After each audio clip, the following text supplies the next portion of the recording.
Grabe oh, ang galing kong magpreto ng isda.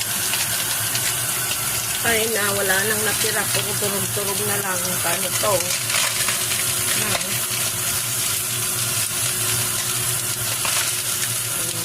Pag akong magpinta din, lugi na. Ayan oh, na ako. Wala na batin. Nadurog-durog.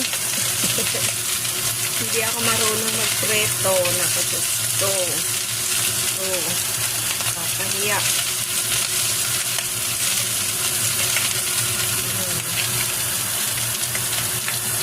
Ang mga taong magaling magpreto, ako naman tignan nyo. Parang ginawang iwan na. Pero para sa akin lang naman ito. Kaya lang, wala. Durog.